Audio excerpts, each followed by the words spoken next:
Guess what, everyone? It's time for the second annual Jimmy Awards! Yeah! Also known as the Jimmies, which are given out every year by Jimmy, as voted on by Jimmy, and speaking in the third person is awesome because Jimmy is the man. Also, here is the deal. There are 5 categories and 3 nominees per category, and it only pertains to the calendar year of 2017. Not what happened in 2016 or what's going to happen in 2018, just 2017. So are you ready for this? Are you ready?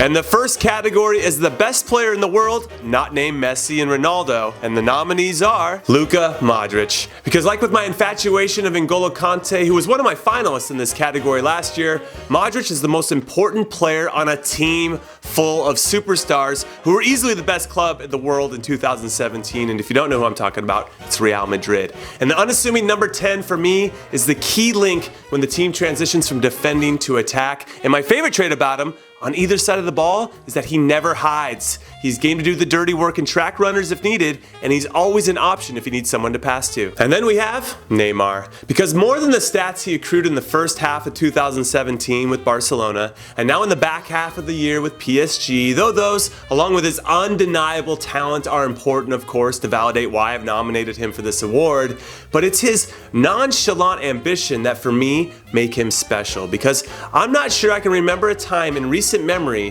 when an athlete who had this much hype around him before, during, and after his move, and very expensive move to PSG, continued to deliver like the pressure and expectations didn't even matter, which has made his club infinitely more watchable because when he's on the field, the guy is just electric. Though maybe LeBron James, when he left the Cavs to go to the Heat, he was under so much scrutiny and he just continued to perform. So I think that might be a good comparison. And then finally, it's Robert Lewandowski. The Bayern Munich striker and Polish international was so good in 2017. In the first half of the year, he scored 18 goals in 17 Bundesliga games. And in the second half of the year, he scored 15 goals in 16 Bundesliga games, meaning he's averaged 1 goal a game in the Bundesliga this calendar year, which is just...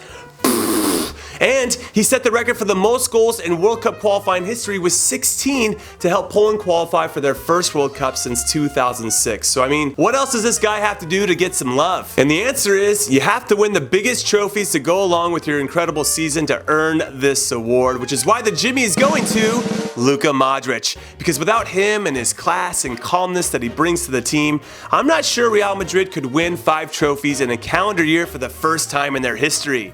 So congrats, Luka. I'll be dropping this in the mail for you today, and I need you to cherish it forever.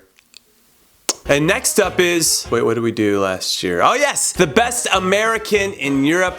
And I'm not sure why I'm even bothering to do this one because Christian Pulisic, who is the youngest non-German to reach 50 Bundesliga appearances and the youngest player on the male side of things to win the US Soccer Player of the Year award, is the clear winner. So congrats, Christian. Also, I might have to change this award to the best American not playing in the US because I want to give a shout out to the 18-year-old California native Jonathan Gonzalez, who dominated for Monterrey in the middle of midfield this Apertura season in Liga MX, and he was named to the Liga MX Best 11. So I hope the US men's national team gives him a cap and then plays him regularly soon because I know Mexico wants him too. And he's ours, Mexico. Don't get me mad. You don't want me to do this. Get out of here! And next up is the best foreigner playing in North America, and the nominees are Sebastian Giovinco, who despite having his lowest offensive output in his 3 years in MLS, where he only notched 16 goals and had 6 assists, compared to his best ever season of 22 goals and 16 assists back in 2015, he helped his club, Toronto FC, win the domestic treble, which included the capture of their first ever MLS Cup trophy. And then there is Diego Valeri, who scored 7 game-winning goals this past season, which almost accounted for half of the Portland Timbers' 15 wins, which helped propel the Pacific Northwest club to be the best team in the Western Conference in the regular season. And even more impressively, the Timbers captain scored in 9 consecutive games, which is the longest goal-scoring streak in MLS history. And finally, it's Aviles Hurtado. The 30-year-old Colombian striker not only led Monterrey, who were the best club team in Mexico in the regular season, that is, in scoring. He was also the Golden Boot winner for all of Liga MX in the Apertura season, and he led his team to the Liga MX final as well, but unfortunately, he tragically missed a penalty in leg 2, which would have tied the game, but instead Tigres went on to win another title. However, that shouldn't completely take away from his great season overall. And the winner is Diego Valeri. By notching 21 goals and 11 assists in 2017, he became only the second player in MLS history to get double digits in goals and assists in one season. The first and only player to do it before him was Jovinko in 2015. And Valeri did it without much help, since top striker Fernando Adi was hurt for a good portion of the season, which for me proved his ultimate value as the best foreign player in North America this season. So congrats on winning the Jimmy, Diego. I hope you love it forever, like I do. And coming up next is the best young player in the world, and the nominees are Gianluigi Donnarumma, who at 18 years old, despite playing on a bang average AC Milan club, no matter how much money they spend, already looks like he should be the #1 for the Italian national team, especially since Gigi Buffon has retired. And speaking of the GOAT, he recently called Donnarumma the chosen one, and I'm not sure this teenager will ever get better praise than that for the rest of his career. And then there is Christian Pulisic, but I already gave him an award. So let's go with Leroy Sané, who might be a little too old at age 21 to be considered the best young player, but he's been so good this season for Manchester City, scoring 6 goals and notching 8 assists in 12 Premier League appearances, that I really feel like we're seeing the transformation of a boy to a man in front of our very own eyes. And it's been so incredibly impressive, I expect him to dominate for club and country for years to come. And then finally, it's Kylian Mbappe, who we could argue single-handedly led Monaco to the Champions League semifinals last season with his timely goals.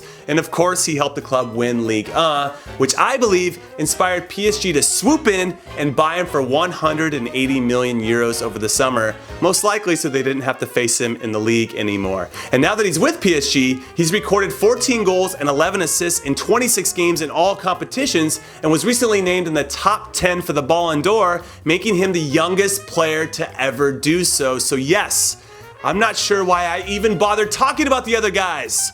So this Jimmy goes to Kylian Mbappe. So congrats to you, Kylian. I'm sure this will be the award that you value more than any other award that you will win at any point in your career. I mean, look at this face. Why would you think otherwise? And finally, it's my favorite moment of the year award, and the nominees are Real Madrid for winning back-to-back Champions League titles for the first time in history, which, let's be honest, even if you're a Barcelona fan, you have to admit that it is an incredible achievement to have done that, and something that I personally didn't think was going to be possible in the modern era. And then there's Mohamed Salah, who scored a penalty in the 94th minute over Congo to seal Egypt's first trip to the World Cup since 1990, which of course sparked unabashed joy and a sense of togetherness for a country that has gone through a lot in recent years, so it was very cool to see them have this moment. And finally, it's Barcelona's miraculous comeback from being 4 goals down to PSG in leg 1 of their Champions League round of 16 matchup last season, only to come back and win 6-1 in leg 2 in what was the greatest comeback in Champions League history. And the winner is Mohamed Salah. And yes, I know Madrid won 5 trophies in a calendar year for the first time in their history. And yes, I know I'll always remember where I was and who I was with when watching Barcelona do the impossible against PSG, but Salah's goal showcases the power of this sport and how it is so much bigger than what happens on the field, because it brings people together, no matter their differences or their backgrounds or their beliefs. And that's why I love being a part of this global community, because it is such a positive force for good that every single one of us is a part of, because you love the game too, and it just pumps me up. And that's why I like doing pickup games, because we get everybody together and we have a good time. Anyway, before I get way too sappy, thank you for watching the 2nd annual Jimmy Awards, and please leave me your thoughts while you hit the like and subscribe buttons, if that's possible to do. Can you guys type a comment and hit like and subscribe at the same time with like the mouse? And I'm sure someone out there can do it, even though I'm pretty sure I can't. Anyway, I will see you guys later.